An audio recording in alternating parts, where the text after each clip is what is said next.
find 10 seconds of courage to set things in motion. If you don't stretch yourself, right, and you wait until you have to put on the full superhero costume to feel like you're finally brave enough to, engage the situation, that might take 3 weeks. That might take 3 months. You definitely can't wait 3 years. Hey, welcome to another episode of the Coffee Break Podcast, where our mission is to share business ideas, practices, and strategies while we enjoy our cup of coffee. And today's guest is Jerry Fu. He is a coach on helping people deal with conflict resolution. We've all dealt with it at one case or the other. Either somebody is overly aggressive about conflict, somebody doesn't really mind conflict, or somebody is conflict averse and you can never get to a resolution. We're going to talk about all three of those categories today, ways to work with them, things to identify, and ways that you can get to a resolution at the end of this situation. I'm excited about this conversation. Jerry brings a lot of insight from his personal perspectives and from his personal journey. Before we jump into the conversation, though, let's remind you to subscribe if you haven't already. Whatever platform you're listening to this on, make sure you hit the subscribe button because we have a brand new episode coming out every Tuesday morning at 9 a.m. And I don't mean to cause conflict, but if you haven't made the commitment yet, go ahead and do it now. You can also find the video version of this on our Facebook page and YouTube as well. You can do that at LOCDOC INC. Just search that on Facebook or YouTube. You'll find it there. Make sure you subscribe, and you'll get a brand new episode every Tuesday morning at 9 a.m. with topics very similar to this as it relates to business, practices, and strategies. Now, get ready for this conversation with Jerry. We got so much to say. We got a podcast to make. We're sipping on lattes, and it's time for a coffee break. It's time for a coffee break. Oh, yeah. Jerry, welcome to the podcast. Thank you for being here today. Hey, Chad. Thanks for having me. Man, I'm excited to chat with you. We're going to be talking about some of the ways to handle conflict resolution, or really, I guess, around people that are struggling with conflict. And we've had some really fun conversation before we get started here, but we have to handle rapid fire before we get into the rest of the conversation. So I'm pretty excited about that. And so we'll do that. 5 randomly selected questions just to get under your skin with unknown point values, and then we'll give you a score at the end. Are you excited, Jerry? Absolutely. Question number 1. What's something others purchase that you simply can't understand why?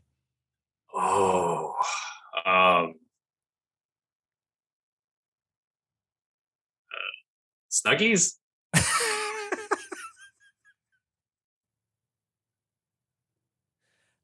I can't disagree with you. I can't disagree. Mm-hmm. Question number 2. Who in your family can't you believe that you're related to? Oh, man. I have an uncle who it's always an I don't uncle. know if it's good or bad, right? Like, I can't believe good, I can't believe bad. No, there's one uncle who, he basically drank and gambled his marriage away. So yeah, kind of a tough situation to see. There you go. Yeah. Question number 3. Do you have any memories before the age of 5? Before the age of 5.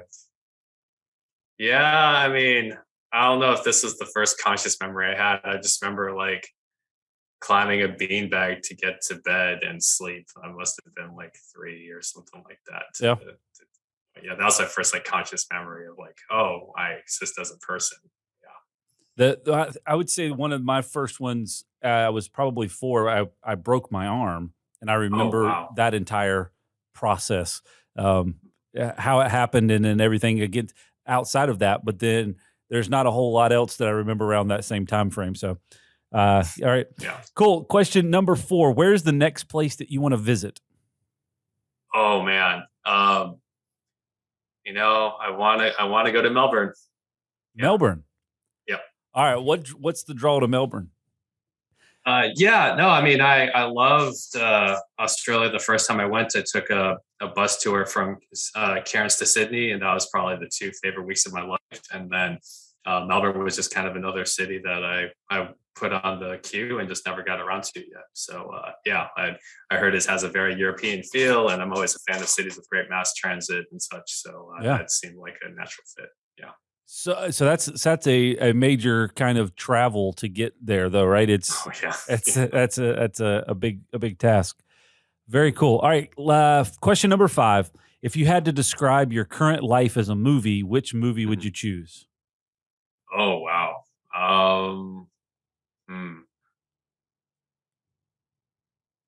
You know, this might be reaching, but I'm still going to say it. The Incredibles, right? He had superpowers. You got to put him away for a while because the liability was too heavy, and then you put yourself back in situations where you have no choice but to live them out. So. Yeah, very cool. Very cool. I like it. Congratulations. You made it through rapid fire. We'll give you a score 714. All right. All righty. Let's get into the conversation. So, Jerry, you are a pharmacist, correct? Yes. Okay. And today we're going to be talking about conflict and addressing conflict. Walk me through how pharmacist and conflict resolution coach marry themselves, because that is a big stretch. Yeah. Happy to build that bridge for you guys. And so, basically what happens is, right, between growing up in a family where conflict is not handled well, or, there's just a lot of hurt feelings, and, people just get amped up. And then you also work for a chain pharmacy for a couple of years where they just tell you just placate unruly and unreasonable people because we can't afford to lose their business. Just kind of leaves you in a kind of a tough rut because you don't try to be passive, but people keep finding other ways to overcome your attempts to stand your ground. And so between those two things, when I left that job and took on a teaching job through a pharmacy consulting company, I got fired because I just wasn't willing to deal with conflict because I kept distancing myself from it, and distancing myself from the kind of challenges that I was paid to handle and overcome and build, strategic relationships with both my boss and potential clients. And, then it got worse when after that job, after I left that job, not against, not my choice, but I end up at an independent pharmacy, House of Cards, where 4 of my paychecks bounced while I'm filling for crooked doctors. Right. And so this boss is clearly ripping me off, and I don't know what I'm supposed to do to confront him. Be like, hey, boss, so another check bounce. You mind, helping me out here? Right. And again, right, just this conflict aversion, just struggling to engage in difficult situations. And then I got out of that job. When my friends got me on with another company that was more legit, but couldn't pay me more than 8 hours a week. And so I was living in Houston for when I first moved to Texas for this consulting job. So I'm in Houston, right? And then they said, well, you can get more hours if you cover at our Austin location. So I go to Austin. And so, I'm working out there with no idea what my life is going to look like. And so that summer was when I was asked by some friends who run a pharmacy leadership nonprofit to help facilitate one of their seminars. They said, hey, we like what you're doing on the fraternity side. Now we have a spot open for our leadership side. We'd love for you to step in to help with that. And I said, absolutely. And so teaching leadership did something in my head where it's like, you know what, maybe I could actually be good at this. Because before I said, leadership is hard. I don't like dealing with challenges. I don't like failing at dealing with these challenges. So let me just stop dealing with them altogether. Right? And so now I said, well, what if I could be a good leader? Right? Maybe how would I carry myself? What would this possibility look like? And so came back, much more confident. And when a full-time manager position opened up in Houston, I said, yeah, I got to take this. I want to come home. I loved my Austin team. Just I knew I couldn't stay safe. And the following year, I proceeded to get written up because my technicians are behaving badly and I'm not disciplining them or firing them. And so again, like management says, okay, these techs are a problem and your passivity is a problem. And, we're going to have to address them all. And so, eating more humble pie. That company had their funding pulled right as I got off probation. And so, the only reason I even get a job at my next company or an interview even, was that I had leadership experience on my resume. So what I tell people is that leadership saved my career. But, right, I still have this struggle with difficult conversations and difficult situations and conflict that I'm just slowly starting to make some progress in. Because at this job, the first technician I hired, was not working out. Like a lot of personal drama started to get in the way of her availability. And, I wanted to believe her. Like these stories were crazy, but I was like, I don't think she's lying to me. But then, my boss was like, look, the clinic that we're working with is not happy. They're concerned that she's not pulling her weight. And so that was a tough moment for me to realize, it doesn't matter how legitimate the reasons are. If she cannot meet the expectations of the job, like she has to go. And if you don't fire her, then, my job is probably in jeopardy too. So, and plus, right after I fired her was like after I found out that she had also gotten pregnant. And so it was just like doubly like I'm dying 1,000 deaths here, right? And it was just kind of like, I can't do this.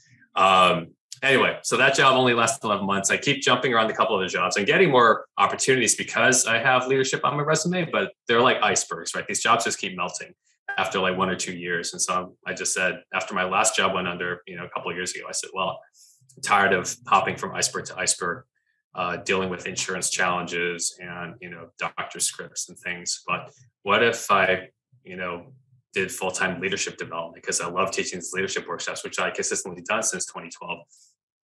What would that look like? And so again, still very much a hobby and not a career pivot yet, right? A couple friends, nice enough to hire me, but it was like hobby money and not like career pivot money. And, it took a pandemic, right, for me to finally say, how much longer am I going to put this off, right? Yeah. But the problem, right, with that is that, I'm like, hey, I'm a leadership coach. And they're like, hey, join the club, right? Plenty of leadership coaches out there. And so my niche then I decided to niche down because all my friends around me just said, Jerry, it's a no-brainer. It is conflict, whether you chose it or it chose you, between your personal challenges and conflict and your professional challenges and conflict. This is, I think, a really, this is where you need to be, especially for other Asian Americans whom probably are dealing with the same challenges you are dealing with. So that is the full transition from pharmacist to conflict resolution coach, even as I'm still in the middle of this transition, right? Because I'm trying to figure out when to hop off one train to get on the other as soon as it gains enough steam. Yeah. So this is intriguing to me because conflict resolution is something that I guess it is, as part of leadership, it's something that you have to figure out how to navigate. It's not even, absolutely. It's not something you can delegate. It's not something that you can get away from. It is part of, making progress. Right. And so, it's, man, you either run from it, or you embrace it and figure out how to get better at it. And I think, even from your story that you just shared, there's a lot of running from it. And now you've just you turned and said, hey, well, let's embrace it and get better at it. What I'm trying to process this because, man, as an incredible story of all of these ups and downs and just kind of saying, okay, and dealing with and pushing off. There's some kind of built-in resentment, I guess, over time when it's just that kind of constant process of can't deal with the conflict, so I just kind of squash it and move on. Like how to if maybe people are dealing with that on a regular basis, how are you coaching people, or how do you coach yourself on that? Because I'm sure you got a lot of that packed in that backpack that you're carrying around. Yeah. And, part of the gauge, you just have to ask yourself, is this a fight, that is going to have to go long-term, right? Because if part of your conflict is you have like the one drunk uncle at Christmas party, right? And he's just like, like you're not using this, you're not filling the full potential of your life and you should have gone to med school, right? It's like the kind where you're just like, all right, let's throw the gloves off and let's go, right? Is that worth your time and effort, right? First, you have to ask yourself, is this conflict worth engaging in? Like, is this the hill I want to die on, right? And so for those, right, if you have a lot of baggage, right, forgiveness is a muscle and a skill you have to learn like anything else, right? It's not just like some people are good at forgiveness and some people aren't. Forgiveness is something you have to learn and practice. I'm sure like you in your marriage, you had to learn to get better at forgiveness, right? And this is true for anyone, right? Even if you're not married, like you're probably gonna have relationships and something's gonna mess up and you're gonna have to forget, and that's okay, right? That's just something you have to learn to get better at, right? The other part, though, is if you know that you are conflict averse, and this is the kind of the stepwise formula that I follow, for myself, and I've shared with other people. Right, first is you have to kind of like with my ability as a leader, you have to imagine that a conversation could be successful. Right, maybe it could just be as simple as, hey, you talk to your roommate, hey, I've noticed you keep leaving dirty dishes in the sink. Could you, please wash them, when you're done, just so it doesn't build up. And they say, oh yeah, sorry about that. It's been busy lately, right? It could be that simple, right? And so to give yourself permission to offer that possibility is what ideally kind of helps get you going, right? And again, success may not be that you restore the relationship to 100%. Success may mean, hey, let's find a truce to make sure, hey, we don't talk about politics or religion, when we meet, because we're just going to, take sides and start, take cheap shots, and that's not something good. So that's not helpful. The other times, success is evicting a roommate or firing somebody, right? You just have to terminate things. And I've had to evict a roommate, and believe me, that's nothing I hope I ever have to do again. But I'll have to say, okay, let's imagine success. And then step number 2 is to find 10 seconds of courage to set things in motion. And this is key for me, because if you don't stretch yourself, right, and you wait until you have to put on the full superhero costume to feel like you're finally brave enough to engage the situation, that might take 3 weeks, that might take 3 months. You definitely can't wait 3 years, right? It's just, hey, I just need 10 seconds of courage to stretch myself to send that text, pick up the phone, or send that email, like push the boulder over the edge and then lock the gate behind me so I can't backtrack. Right. So now it's like, okay, well, I've already agreed to have this conversation. Okay. Step 3, script your critical moves. Okay. So in step 1, we imagine, okay, here's like what could be, like, we could get a successful resolution. And step 3, now I'm going to anticipate pushback, right? I'm going to make sure I don't let things rattle around in my head. Let me write it down on paper. Let me get all my thoughts out on paper and start to organize things, make sure I include everything I feel is important and put it in a logical flow. Right.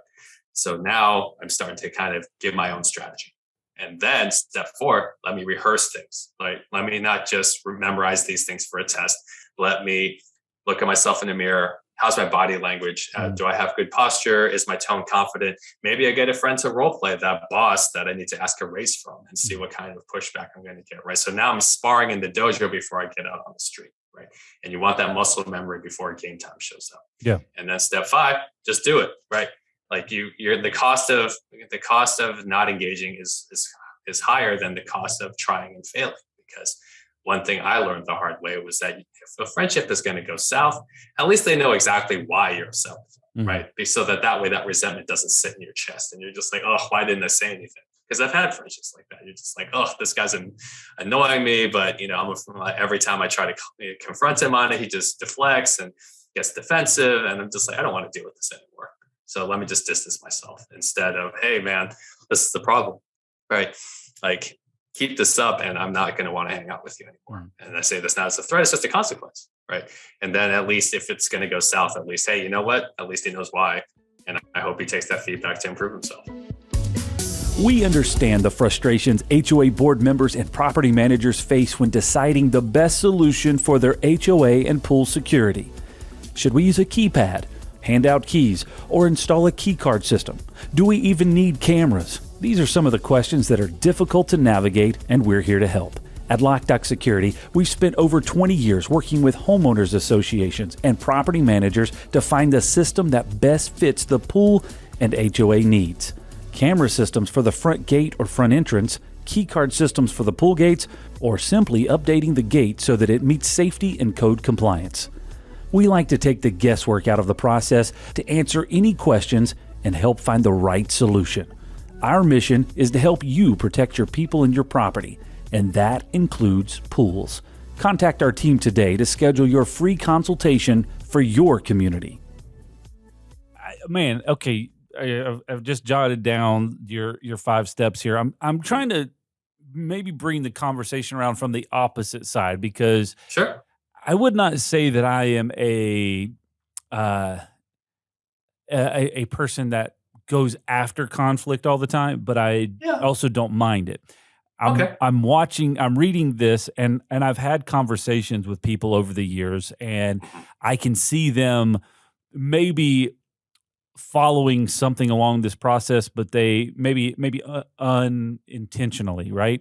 Especially scripting the critical moves, rehearsing things, and those conversations show up in, well, what are they going to? How is this other person going to respond? And what should I say to this, and what should I say to that? And for me, I've always understood it. It's a conversation. You work through it. I don't know. I can't pre-script what the other person's going to say. Of course. But I'm interested in, so I'm trying to understand this from maybe a different perspective of saying, okay, how can I, as someone that may not necessarily run from conflict, or I wouldn't necessarily say I'm running towards it all the time, but I'm not necessarily running from it. How can I identify these types of concerns or these types of things in other people and realize that maybe I am creating the conflict that they're not excited about, right? So I'm trying to think of maybe a better way to say that. But if I'm engaging in conflict with someone and the other person is not prepared, not ready, or not excited about it at all, how can I be a one that can help them through the process rather than just kind of pushing them into a stage of resentment or a stage of appeasement? Yeah. It's a common struggle. I know I've made that mistake several times. And so one tip I can offer you is to position yourself as a guide, right? A guide for the other person, right? And so I'll give an example just to really let people stick their teeth into this, right? So at one point I volunteered as a church class director at this church that I went to for a while. And my second day on the job, I found out one of the ladies regulars in my class informed me that a newer guy in the class was sexually harassing women in the class. Second day, right? And they're like, Jerry, you're director, you have to handle it. You didn't give me a manual, just run toward the gunfire, just handle it. Okay.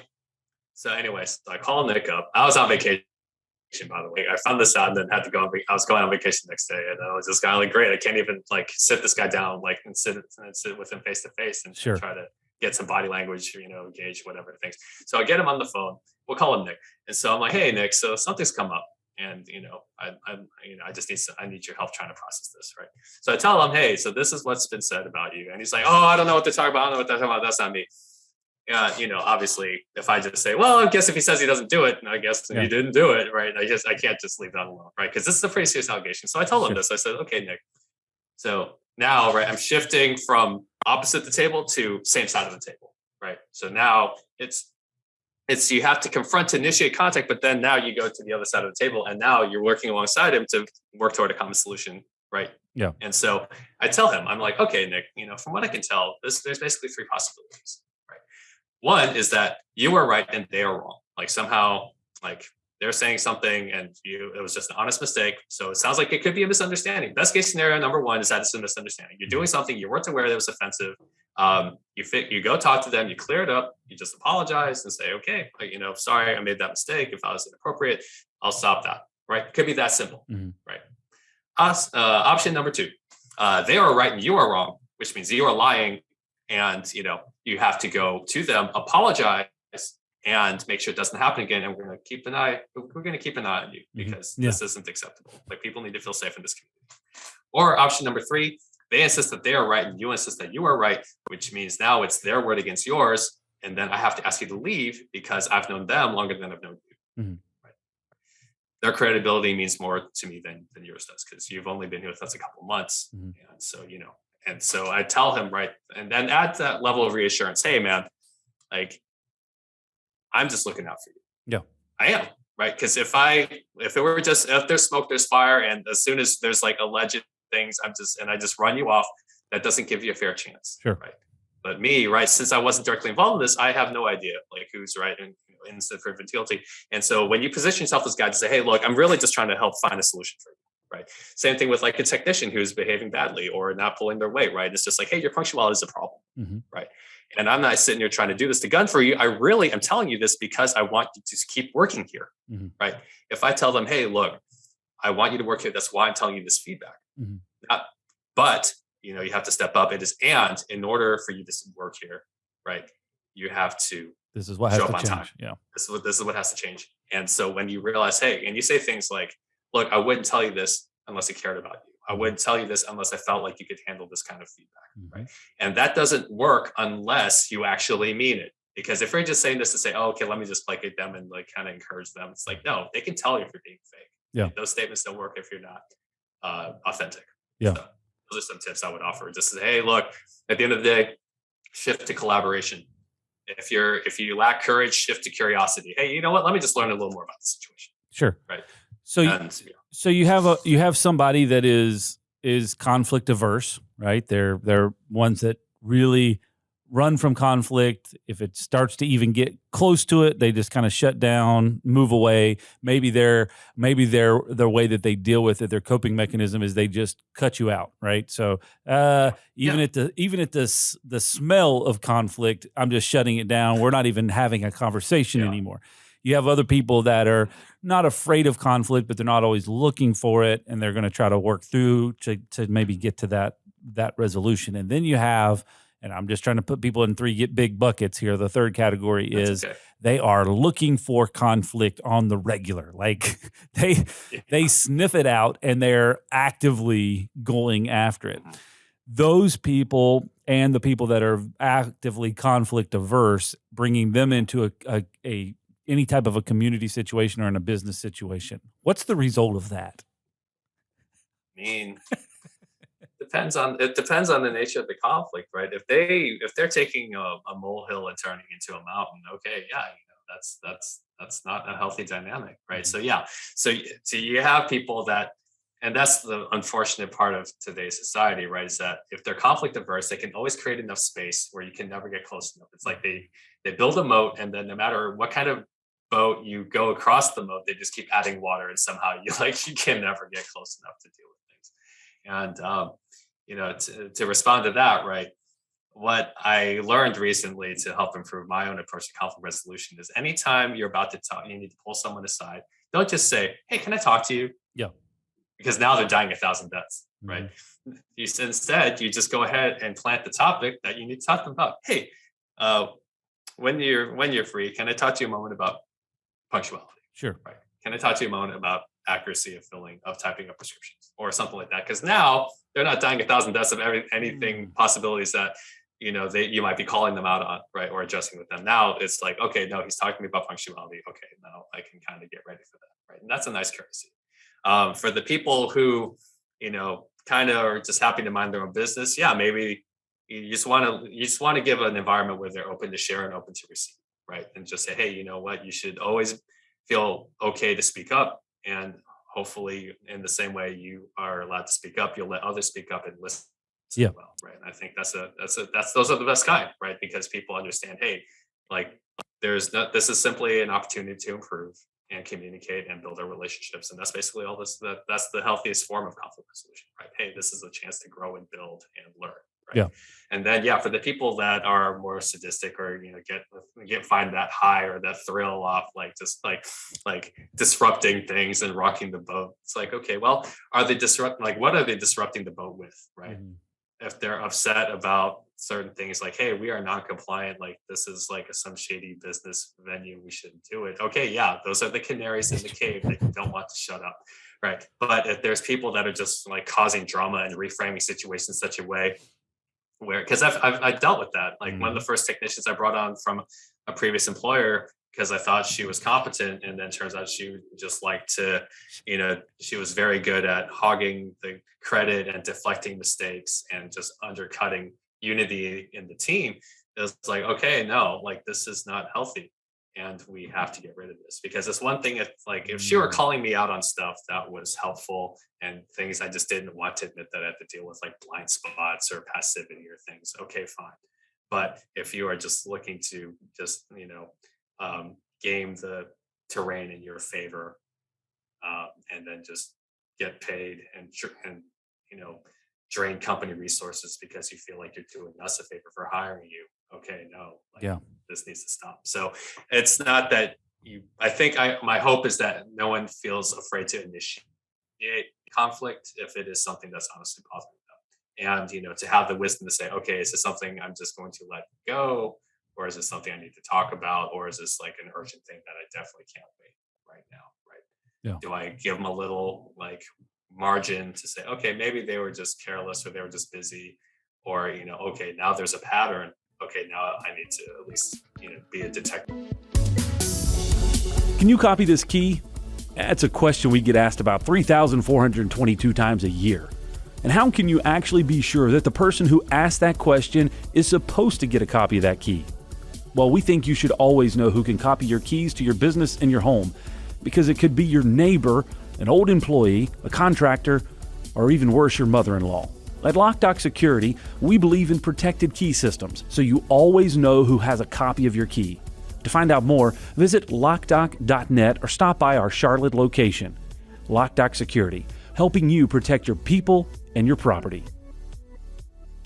Okay, so we've kind of looked at people that are conflict ready, conflict compliant, and then conflict averse. When we talk about conflict aversion, I want to ask you from a coaching perspective, if you were sitting across the table talking to somebody that has been identified that they are conflict averse and they have this long history of running from the problem and just kind of putting it aside and never really resolving things and carrying on a lot of resentment and just dealing with those types of frustrations. What is the advice that you're giving them to say, okay, here's your history, here's where we are, and you've now expressed that you would like to change and not be in that kind of mentality or in that kind of position all the time where you're just constantly cutting ties and running from things, and you want to change that so that you can be more confident in your approach. What are the things that you're coaching people on to kind of ready themselves to not be in that space all the time? Yeah. So, I can say this from experience because, I still deal with my conflict aversion on a regular basis. It's just that I have this system in place to compensate for it, right? To say, okay, when I start to get scared, right? Okay, let me find 10 seconds of courage. And so to the person that I'm coaching, right, I would ask them, what are you, what's your story around conflict, right? So I would ask them that, like, and for a lot of people, right, the answer that they say in one form or another is that conflict is a threat on my identity, on my self-image as a good and competent person, right? Mm-hmm. Like I don't want to admit that there are times that I am incompetent or I fail people, or I step on tripwires and I unknowingly, like some kind of like elephant in the china shop, right? I don't want to admit that I make this kind of mistakes, right? And so instead of saying, well, what if we could fix that, right? They just say, well, I don't want to be involved in a situation that threatens my identity, so let me just keep running. Mm-hmm. So, part of the shift is to say, so what's that costing you, right? Are you going to quit your job every 6 months just because you did something your boss is upset with you? And you're like, nope, this isn't me. And you quit? Like what? You just ask them, what's the trajectory of this pattern, right? And then you say, what would you like to change? And then they say, well, I'd like to be able to navigate a hard conversation and actually feel okay about it after I get through it. It's like, okay, well then, what are some ways you could do that? Right? How would you counter yourself? Like when you have these habits that have been ingrained for so long, what are some things you could do to, keep them from, defaulting to these things, right? Because that's basically what I had to do, right? And I was like, well, at least let me read a book on like how things could be different. Sure. Here's a book on difficult conversations. Just read the book, right? Just, it can be that simple. But and then the application, right? Okay, who can come around you to support you whenever you fall into these bad habits? Yeah. Accountability helps. Just getting opinions from friends helps. Hey, I've got a situation here, and make sure that it's friends not just giving you advice, but are going to ask you, hey, what's your next action, right? Yeah. A common question I like to ask them is, how will you choose closure over comfort? Because honestly, like that's basically the that's basically the situation, right? Because people think, oh, I just want to stay comfortable. Mm-hmm. I don't want to get out there. But once you taste that closure, oh my goodness, you're just like, oh, the weight off my shoulders, right? When my the roommate who defaulted on his lease finally got out of the house, like you're just like, all that comfort that I settled for so long was nothing compared to the closure that I felt when he finally moved out. Yeah. And so, and so if they don't have any personal experiences of success, like they don't have any bright spots, it's like, okay, well, you know what? Why don't we study some stories where they did this well? And what kind of nuggets do you want to take from these stories to apply in your own life? Right. Because like when you don't have any frame of reference of success, it's kind of hard to tell someone, well, what did success sound like to you? Right. They have no idea. Sure. Like, they don't know what they don't know. And so to be able to offer them stories or examples that they can study for themselves and say, hey, you know what? I really like this. Maybe I try this thing of 10 seconds of courage. I like this part about apologizing, even if it's not my fault, right? Let me take this reassurance phrases that you use to say, hey, look, I'm really just trying to be the best friend I can be for you. And in order to do that, I'm going to have to talk about some tough things. Sure. Right. Things like that. Yeah. Give them a couple key phrases that they can recite back. And so that way in the moment, the muscle memory kicks in. They say, okay, yeah, this is where I need to say this. So those are some things I would start them off with. I like it, Jerry. Your website is called adaptingleaders.com. And I think you just pretty much summed up what you have on here is 3 points that you help your clients get to: clarity in the next steps, confidence to take them, and closure after overcoming the difficulty. And those are, I think, really interesting ways that you can help people. And we've all dealt with it, right? No matter where you are in an organization or a community, you've dealt with it at some point. You either are that person, you've dealt with that person, and at the end of the day, the long term, the goal is that there can be closure and there can be resolution. And that's really the win. So working with each other to get there is ideal. So, man, I appreciate your time today. It's been a very, very eye-opening conversation. And you do individual coaching sessions with people that are really trying to work through this. Yeah. There's a couple options. Yeah. So there's individual coaching. There's group workshops, right, on things like burnout recovery or fighting apathy. Leadership Without Titles. You can also have me as a keynote if you want.